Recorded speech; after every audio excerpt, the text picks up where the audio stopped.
Hola, mentes curiosas. Bienvenidas a este podcast llamado Mens Criminalis, en el que hablamos de crímenes reales. Yo soy Patri y la psicología y el true crime son mi pasión. Por eso me alegro de teneros de nuevo aquí, en mi espacio personal, donde os contaré un nuevo caso criminal de España esta vez. Pero antes de empezar, os recuerdo que Mens Criminalis está disponible de manera gratuita en iVoox y también en YouTube. Y aunque empiezo a tener algo de feedback, me encantaría tener más. Así que os animo a comentar y a dar like a los audios y vídeos. Me encantaría poder crear una comunidad de mentes curiosas interesadas en el crimen y la psicología como yo. Como sabéis, quienes ya me seguís, el podcast es totalmente gratuito, pero hace poco hice un perfil en la plataforma de microdonaciones Ko-fi, deletreado Ko-fi. Y ahí, si queréis echar una mano para que siga creando contenido, podéis invitarme a un café simbólico. Tenéis los enlaces en la descripción. Y volviendo al caso de hoy, que ya habréis visto en el título del episodio, hablaremos de un caso famoso. Ya sabéis que me gusta intentar, en la medida de lo posible, traer casos más desconocidos, o al menos que no sean muy mediáticos. Sin embargo, creo que la mayoría de amantes del true crime estarán de acuerdo conmigo en señalar que hay casos tan llamativos que no importa cuántas veces escuchemos, siempre nos quedamos asombrados ante la magnitud de lo sucedido. Y es que el que os traigo es un caso de película, porque hay veces que la realidad supera la ficción. Si a alguien le preguntas cómo imagina a un asesino en serie, la mayoría hablarán de malvados que acaban con la vida de chicas jóvenes por interés sexual o por el mero hecho de matar, porque a veces no existen muchas más motivaciones.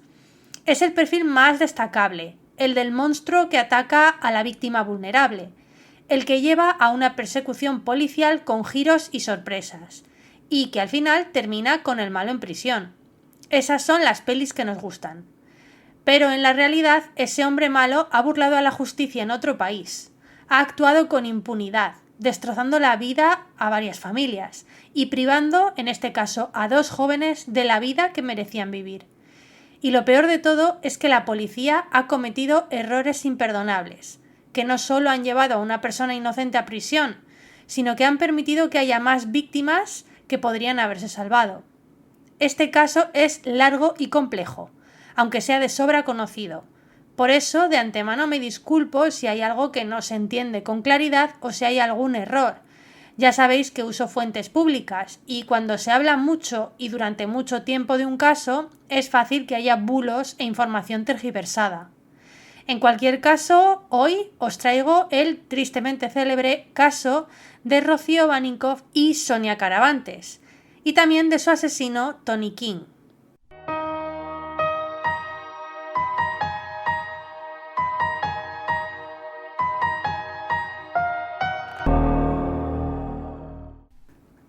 El sábado 9 de octubre de 1999, una chica de 19 años que iba a ir a una feria con sus amigos desapareció misteriosamente. Esta historia comienza en realidad mucho antes, pero vamos a empezar a contarla hablando de la primera de las víctimas conocidas en España, Rocío Baninkoff Hornos. Rocío era una chica joven. Había nacido el 9 de noviembre de 1979 en Arroyo de Ojanco, Jaén. Era hija de Willem Baninkoff, un hombre de origen holandés, y de Alicia Hornos, española. En el momento de los hechos vivía solo con su madre y una hermana y la pareja de su madre, ya que los padres se habían divorciado debido a los supuestos malos tratos que su padre ejercía hacia su madre, y este se volvió a su país de origen.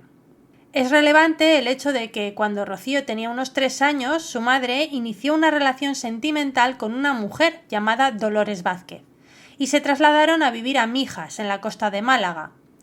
Tiempo después esta relación se rompió y Alicia, la madre de Rocío, empieza otra relación con un hombre llamado Juan. Con él se mudan a una urbanización, también en Mijas, llamada La Cortijera, donde vivían en el momento de los hechos. Rocío era una chica feliz y profundamente enamorada de su novio, Tony, que vivía en la misma urbanización a unos 300 metros de su casa. El día de su desaparición, Rocío se fue a pasar la tarde a casa de su novio sobre las 5 y tenía planeado volver hacia las 7 a su casa para cambiarse de ropa e ir a la feria de Fuengirola. Por tanto, no la esperaban esa noche, ya que sabían que iba a salir. El 10 de octubre por la mañana, Alicia, su madre, se da cuenta de que su hija no ha dormido en casa y Rosa, la hermana de Rocío, va a casa de Tony para ver si Rocío sigue ahí. Pero este le dice que Rocío se fue la noche anterior a las 9 de su casa y que no había vuelto a saber nada más de ella. También preguntan a los amigos con los que iba a ir a la feria, pero obtienen el mismo resultado. Nadie sabe nada de Rocío. Alicia y Juan empiezan a preocuparse, como es lógico, y salen a buscar a Rocío. A unos 600 metros de su casa, en un descampado, descubren unas gotas de sangre que conducen hasta un gran charco. Un charco que la policía posteriormente describió como una gran cantidad de sangre incompatible con la vida. También encontraron, Alicia y Juan, una zapatilla deportiva que reconocieron como de Rocío. El rastro de sangre seguía un poco más después del charco, donde se encontró la otra zapatilla.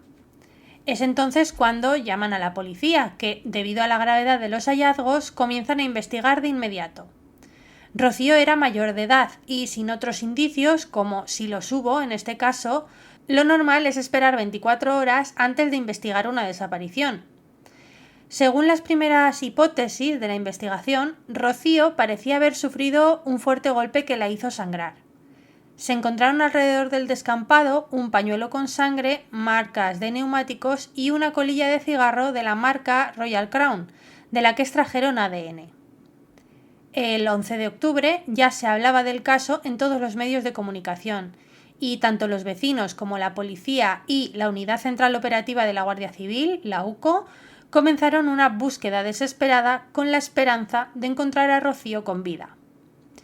Como no puede ser de otra manera, mientras la buscaban y ante la evidencia de que ha ocurrido un crimen violento, señalan a un primer sospechoso, su novio Tony, y lo interrogan en principio como testigo. También interrogan a un taxista que dijo haber estado en la zona en torno a las 10 de la noche del crimen y haber escuchado un grito. Por desgracia, unos días después, el 2 de noviembre, a las 11 de la mañana, ocurrió lo que todo el mundo temía. Unos trabajadores del club de tenis Los Altos del Rodeo encontraron el cuerpo sin vida de Rocío. Este club de tenis estaba situado a 33 kilómetros de la casa de Rocío, entre Marbella y San Pedro de Alcántara. El cuerpo se encontró desnudo, en avanzado estado de descomposición, lo que complicó mucho la identificación, y con las piernas abiertas. La policía dedujo, tras el análisis de la escena, que el cuerpo había sido trasladado y que ese no había sido el lugar del ataque. Cubriendo el cuerpo había 2 grandes bolsas de basura industriales, pegadas con cinta adhesiva. Cerca del cuerpo había otras bolsas de basura que contenían las pertenencias de Rocío, entre ellas la camiseta que llevaba esa noche y que tenía desgarros compatibles con un ataque de arma blanca. También algunos carteles de los que se habían pegado por las calles durante la búsqueda.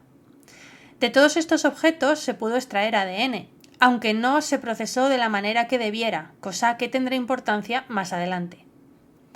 Una vez avisada la familia, acudió su hermana Rosa a identificar el cuerpo, y efectivamente era Rocío.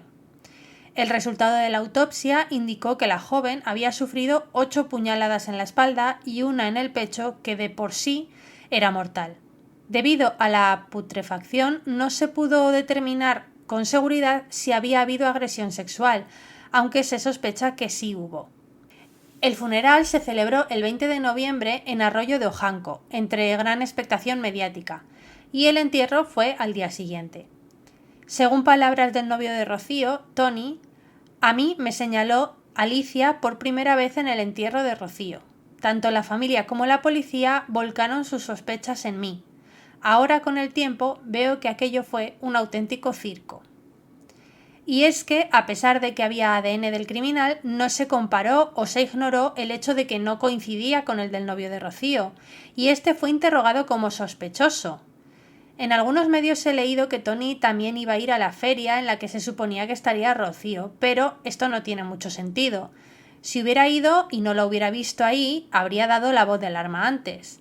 Este es uno de esos datos que no aparecen claramente, así que me quedo con la idea de que Tony se había quedado en su casa mientras Rocío iba a ir a la feria, de ahí que tuviera una coartada firme. En cualquier caso, puesto que el suceso era cada vez más mediático y la gente estaba impactada, la policía sentía la presión de dar un sospechoso en firme, y es aquí donde entra Dolores Vázquez. Como he comentado anteriormente, Dolores había sido pareja sentimental de Alicia, la madre de Rocío, tiempo atrás. Nacida en A Coruña, Dolores vivía y trabajaba en Málaga como directiva hostelera, con un gran éxito y varios reconocimientos por su labor. Se crió en Reino Unido, por lo que tenía relación con el país, así como un gran dominio del inglés. Era una persona muy metódica y asertiva, aunque también muy seria y recta tanto en el trabajo como en sus relaciones personales. Su carácter había sido el motivo de ruptura con Alicia. Eso y que aparentemente no se llevaba bien con sus hijas. Así pues, podemos deducir que la ruptura no había sido amistosa. Días después del entierro de Rocío, Juan, la pareja de Alicia en ese momento, declaró que sospechaban que el asesino de Rocío tenía que ser una persona cercana a la familia, ya que Rocío no se habría ido con un desconocido. Debido a la relación de Dolores Vázquez con Alicia, la ruptura sentimental y el hecho de que Alicia hubiera rehecho su vida con Juan, sumado también al carácter fuerte y frío de Dolores y a la presión mediática, la policía decidió señalarla como principal sospechosa y liberar a Tony de este papel, ya que además no había pruebas en su contra. Con este nuevo dato, los medios de comunicación consiguieron lo que querían, dar de qué hablar, y se posicionaron claramente en contra de Dolores Vázquez, pasando por alto la presunción de inocencia totalmente y alimentando un discurso de odio que estaba lleno de prejuicios, al tiempo que apoyaban, entre comillas, a la familia Vaninkoff, ya que para ellos no había duda de la culpabilidad de Dolores. Necesitaban descargar su ira y su odio contra alguien, y quién mejor que una mujer homosexual, de éxito, con un carácter fuerte y seria, que aparecía en cámara con expresión impasible, aunque por dentro estuviera muerta de miedo.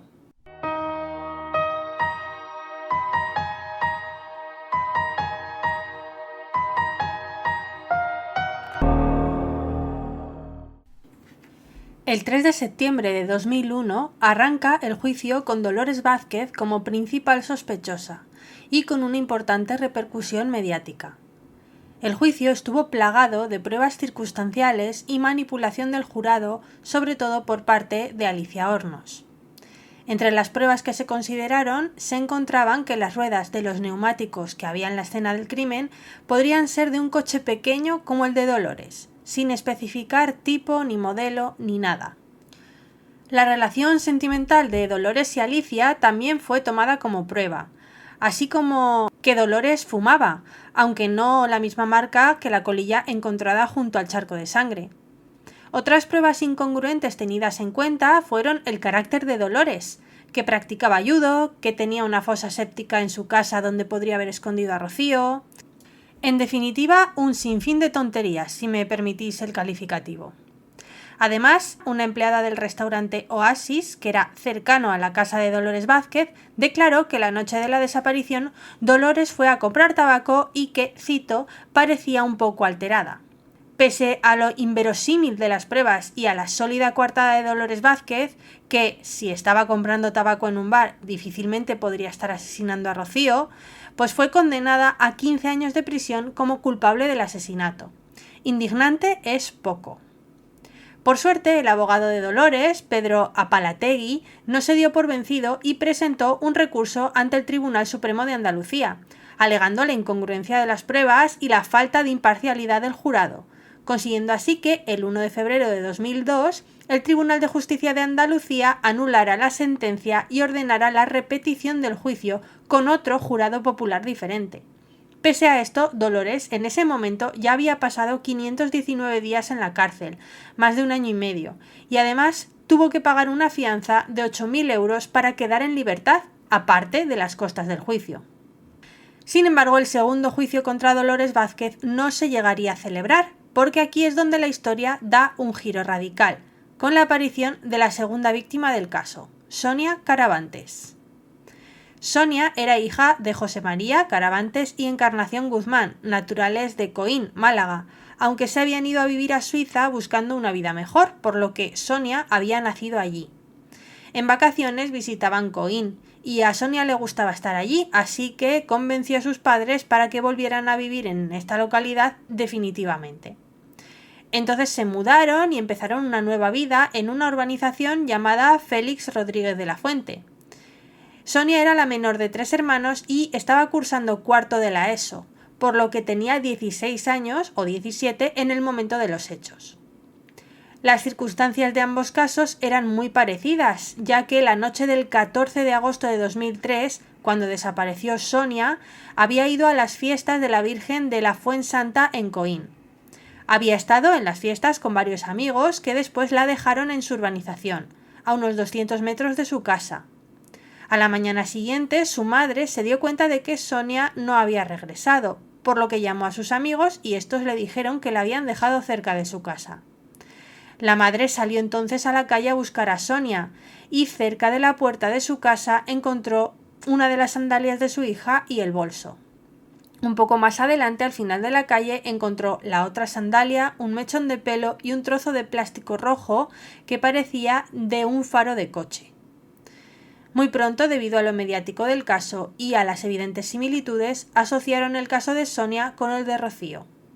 Tanto policía como vecinos empezaron una larga y desesperada búsqueda que terminó trágicamente el 19 de agosto de 2003, cuando encontraron el cadáver de Sonia a unos 5 kilómetros de Coín, debajo de unas piedras de gran tamaño. Los primeros investigados fueron los feriantes, que estaban en la feria donde Sonia había pasado la noche, así como la expareja de Sonia, pero todos fueron rápidamente descartados como sospechosos por demostrar coartadas sólidas. La autopsia reveló que Sonia había recibido varios golpes en la cabeza, pero el motivo de su muerte había sido por asfixia con su propia camiseta. Gracias a que ella se defendió todo lo que pudo, encontraron restos de material genético debajo de las uñas. El vínculo definitivo de ambos casos se dio cuando, al comparar este ADN con el ADN del caso de Rocío, encontraron que ambos coincidían. Estaba claro que ambos crímenes habían sido cometidos por la misma persona. Pero ¿quién era esa persona? Claramente no era Dolores Vázquez, ni Tony, el novio de Rocío, ni tampoco nadie del entorno de Sonia. Por la parte social no había relación entre ambos casos. Era alguien desconocido, un depredador. Me gustaría poder decir que encontraron al culpable de este crimen gracias a una ardua labor de investigación policial, y me consta, he leído en varios sitios que sí es cierto que la policía tenía un ojo puesto sobre el verdadero culpable, pero las cosas no sucedieron como en las películas. No tendieron una trampa al asesino o no lo persiguieron hasta dar por fin con pruebas irrefutables. Fue en realidad una ciudadana normal quien les dio lo que buscaban.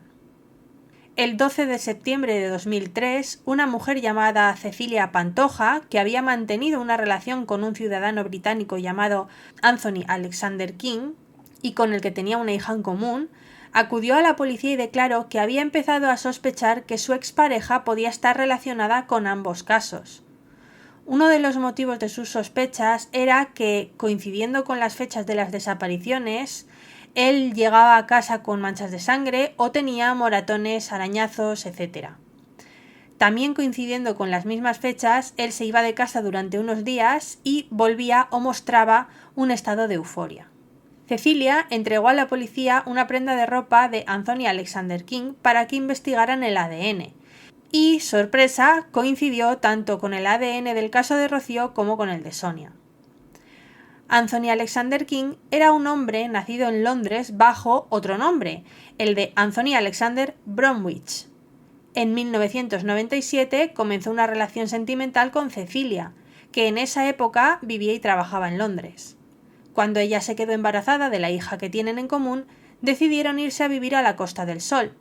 En 1999, poco después de la muerte de Rocío, rompen su relación y comienza tiempo después Tony una relación con Mariluz Gallego, que era conserje en una escuela de Alaurín el Grande, Málaga, y que tenía varios hijos. Él se mudó con ella y trabajaba en un bar llamado The Blundell Arms. Mary Luz también empezó a sospechar de Tony King por las mismas razones por las que lo había hecho Cecilia, aunque solo la segunda fue voluntariamente a la policía. Y es que Tony King no era un hombre normal y corriente, aunque quisiera aparentarlo y no le saliera del todo mal. Ese británico de 30 y tantos años tenía un historial criminal en su país, Reino Unido, donde era conocido como el estrangulador de Holloway, ya que estrangulaba a mujeres y las agredía sexualmente. Sin embargo, es cierto que nunca había llegado a matarlas hasta el asesinato de Rocío. Había sido condenado en 1986 a 10 años de prisión por abusos sexuales a mujeres, aunque no llegó a cumplir la condena completa.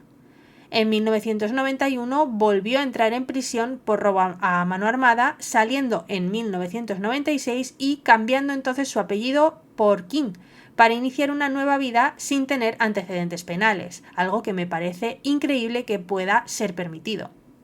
En 1998, la policía británica descubrió que King se había trasladado a España, por lo que la Interpol informó a la policía española de todos sus datos, nombre, antecedentes penales, ADN, etc., advirtiendo asimismo que representaba un serio peligro para las mujeres. Pero la policía no incluyó estos datos en el fichero. Si lo hubieran hecho, hubieran encontrado enseguida al asesino de Rocío. Si hubiera evitado la muerte de Sonia y Dolores Vázquez no hubiera estado en la cárcel siendo inocente. Además del ADN, también coincidían otras pruebas, como la luz del faro del coche roto y la marca de tabaco que fumaba.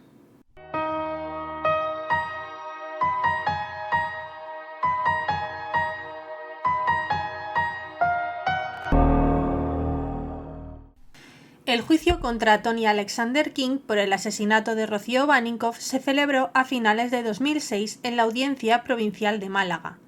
Este proceso fue especialmente significativo, ya que se trataba del segundo juicio relacionado con un mismo crimen, después de la condena inicial contra Dolores Vázquez, que fue anulada por falta de pruebas concluyentes.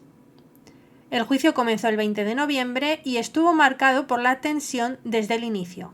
En la primera sesión, Tony King fue expulsado de la sala tras insultar al juez y al fiscal llamándolos delincuentes. Durante el proceso, King mantuvo una actitud desafiante, que contrastaba con la actitud que presentaba delante de los policías, sobre todo los que le detuvieron, que dijeron que fue bastante educado. En todo momento durante el juicio, King negó ser el autor de los crímenes, diciendo que nunca había estado presente en esos lugares. Sin embargo, sí había confesado ambos crímenes en sede policial. De este modo, el 13 de diciembre de 2006, tras 2 días de deliberaciones, el jurado popular declaró por unanimidad a Tony King culpable del asesinato de Rocío Baninkoff. Sin embargo, descartaron la existencia de una agresión sexual, ya que no se pudieron encontrar en el cuerpo pruebas concluyentes al respecto. He leído también que se sospecha de la existencia de algún cómplice, por indicios hallados en la escena y por algo que dijo el propio King en su confesión, pero sin pruebas concluyentes, el único culpable para mí es King. El 21 de diciembre de 2006, la Audiencia Provincial de Málaga condenó a Tony King a 19 años de prisión por el asesinato de Rocío Baninkoff, considerando el agravante de despoblación, ya que el crimen se cometió en una zona poco transitada y mal iluminada. Además, se le impuso la prohibición de acercarse a la familia de la víctima durante 5 años y la obligación de indemnizar a la familia con una cantidad cercana a los 300.000 euros. Por su parte, hubo un juicio diferenciado para el caso de Sonia Caravantes, que en realidad se celebró antes del de Rocío. Comenzó el 17 de octubre de 2005 y el 15 de noviembre de 2005 también la Audiencia Provincial de Málaga condenó a Tony King a 36 años de prisión en este caso, 25 por el asesinato de Sonia, 8 por la agresión sexual y 5 por detención ilegal. Además, se pidió una indemnización de 300.000 euros también para los padres de la víctima por los daños morales sufridos. El caso de Sonia fue mucho más contundente, había pruebas de sobra. Como el cuerpo se había encontrado mucho antes, se pudo obtener más información sobre el crimen. Sonia había sido estrangulada, lo que coincidía con el modus operandi de El estrangulador de Holloway. Y además había multitud de pruebas biológicas en el cuerpo de la víctima, así como en la escena y también en el coche de King. También hubo testigos que lo vieron merodeando por las fiestas de Coín. Con todo esto, aunque su defensa presentó un recurso ante el Tribunal Supremo, este fue desestimado. Además, gracias a lo clara que había sido esta condena y aunque King también lo confesó y el ADN lo corroboró, tantos medios de comunicación como público general terminaron por comprender que el verdadero criminal era Tony King y no Dolores Vázquez, que fue totalmente exonerada. Y si aún te lo preguntas, ¿cómo es posible que King saliera de su país y nadie se preocupase de vigilar a un criminal como él? La respuesta es una combinación de fallos administrativos, falta de coordinación internacional y negligencia. King se había cambiado el nombre, ya lo hemos dicho, lo que a efectos administrativos resultó en un caos.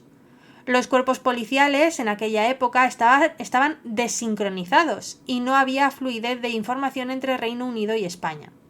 Además, un agente británico de enlace en la Costa del Sol, que sabía de la presencia de King y de sus antecedentes, no actuó, simplemente lo dejó estar.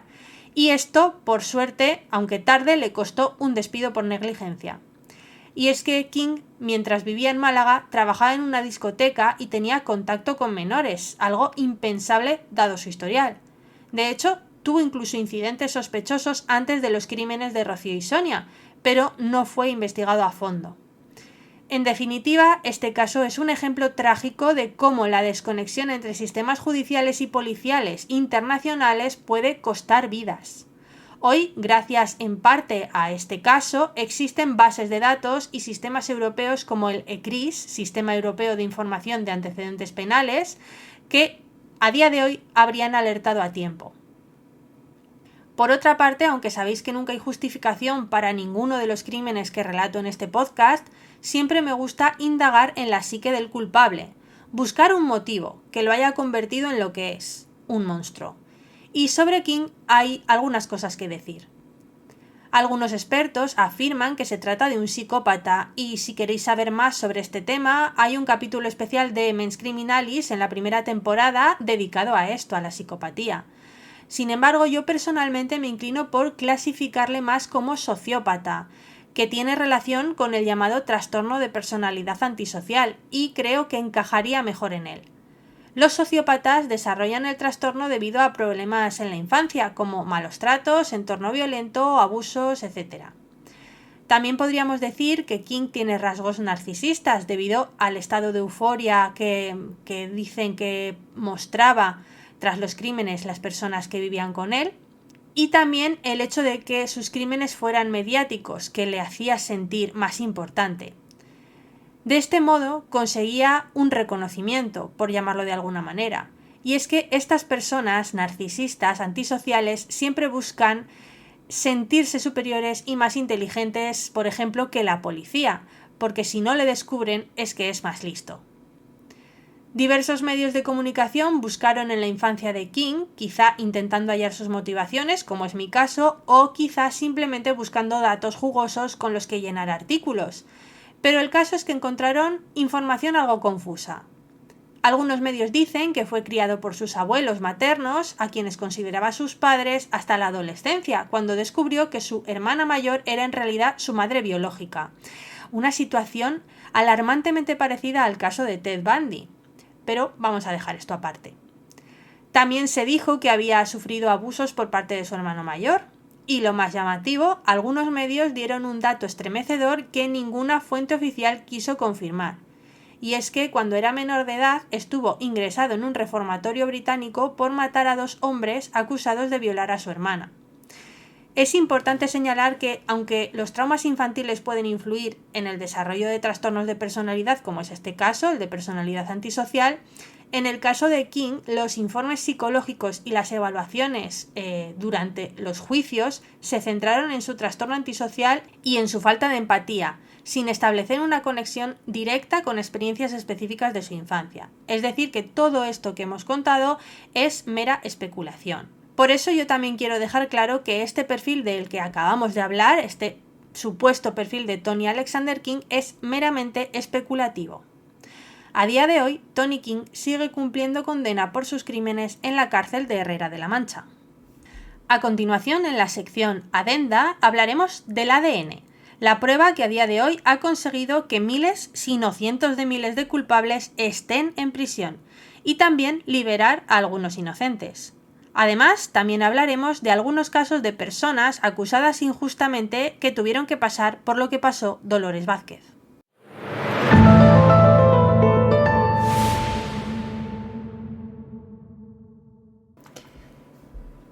Empezaremos con una pequeña reseña didáctica acerca del ADN.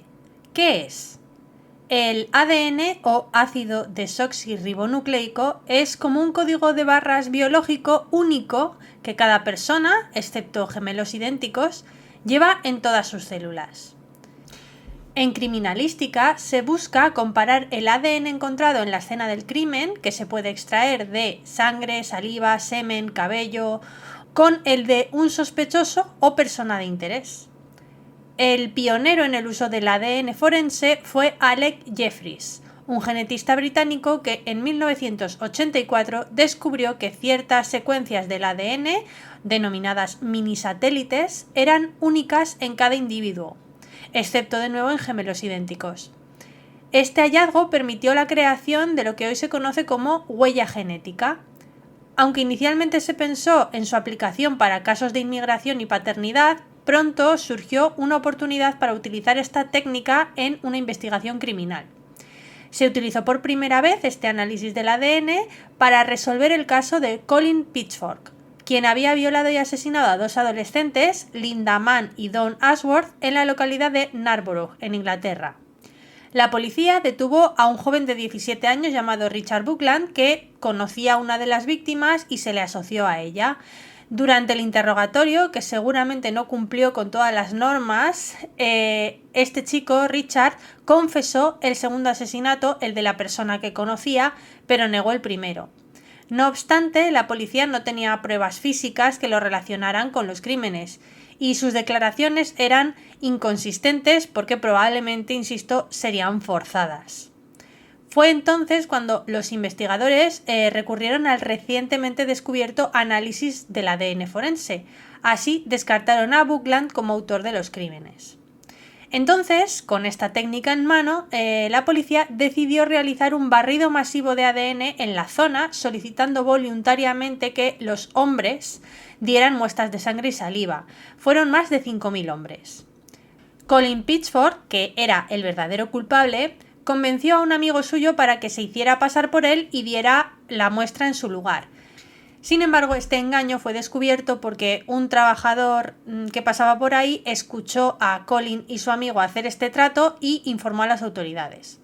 Tras ser arrestado, se obtuvo su ADN verdadero y los resultados fueron concluyentes. Su perfil genético coincidía con las muestras de ambas escenas del crimen. Pitchfork entonces confesó y fue condenado en 1988 a cadena perpetua por violación y asesinato. Este fue solo el primero de muchos casos horribles que encontrarían justicia gracias a esta prueba forense. Y incluso en España, el caso de Dolores Vázquez no es el único. De hecho, se puede encontrar al culpable de un crimen incluso años después de que éste se haya cometido, como ya os conté en el último caso de la primera temporada, el de Elena Juvani. Pero veamos algunos casos similares. En 1995, Rafael Riccardi, un chapista gitano, fue acusado y condenado por la violación de dos mujeres en Jerez de la Frontera. Las víctimas lo identificaron por una fotografía, y a pesar de que Riccardi negó los hechos, fue condenado a 13 años de prisión. Durante el juicio no se presentó ADN, no se presentaron ninguna pruebas físicas, y la condena se basó principalmente en el reconocimiento visual, una prueba que con el tiempo se ha demostrado que es poco fiable. En 2006, después de haber pasado nada menos que 11 años en la cárcel, la defensa logró que se hiciera una nueva prueba de ADN con los restos biológicos conservados del caso. El resultado fue claro: el ADN no coincidía con Riccardi, sino con otro hombre. En 2007, Rafael Riccardi fue exonerado y puesto en libertad. Recibió una indemnización del Estado por haber sido encarcelado injustamente. ¿Y qué menos después de 11 años de privación de libertad? En el momento de su exoneración, las autoridades señalaron que el perfil genético obtenido no coincidía con ninguno en las bases de datos policiales disponibles en España, de modo que no se encontró al verdadero culpable, pero al menos sirvió para demostrar la inocencia de Riccardi. Otro caso impactante que sucedió en Estados Unidos, aunque el protagonista es español, fue el caso de Pablo Ibar. En 1994, en el estado de Florida, Pablo Ibar fue arrestado y acusado de ser uno de los responsables del triple asesinato de Sandra Whitehead, su novio y su amiga, en una casa de Pembroke Pines. El crimen ocurrió en circunstancias muy violentas, con las víctimas siendo brutalmente disparadas en las cabezas. En su juicio, la única evidencia que vinculaba a Ibar con el crimen era un vídeo de seguridad borroso que supuestamente mostraba a un hombre parecido a él en el lugar del asesinato. A pesar de que la evidencia física, como huellas dactilares y ADN, no lo vinculaba directamente, Ibar fue condenado en 1994 a cadena perpetua por el asesinato de estas 3 personas, y repito, basándose únicamente en un vídeo que mostraba una imagen borrosa que parecía a él. En el año 2000, nuevas pruebas de ADN empezaron a ser aplicadas en casos antiguos. En 2007, tras años de batallar legalmente, Ibar consiguió que se revisara su caso, y en 2016, después de más de 20 años en prisión, la Corte Suprema de Florida decidió que las pruebas de ADN que le favorecían debían ser analizadas con las técnicas forenses más modernas. Finalmente, en 2019, el caso Ibar fue revisado y se concluyó que el ADN encontrado en la escena no coincidía con el de Pablo Ibar. Tras esta larga batalla, en 2020, por fin, Pablo Ibar fue exonerado y liberado después de pasar 24 años en prisión por un crimen que no cometió. Aunque el verdadero culpable no fue encontrado, en el momento de la exoneración de Pablo, al menos puso de manifiesto la importancia del ADN forense y la necesidad de revisar las condenas basadas en pruebas deficientes, como el vídeo que hemos mencionado. Espero que esta breve introducción al ADN como prueba forense y los ejemplos que he compartido os hayan resultado interesantes.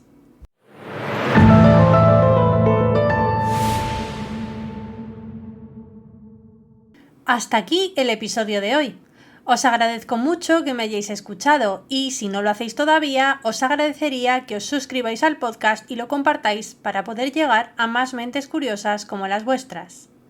Aprovecho para señalar que todo lo expuesto en este caso es resultado de una investigación sobre los medios accesibles al público general y que si he cometido errores ha sido sin ninguna intención.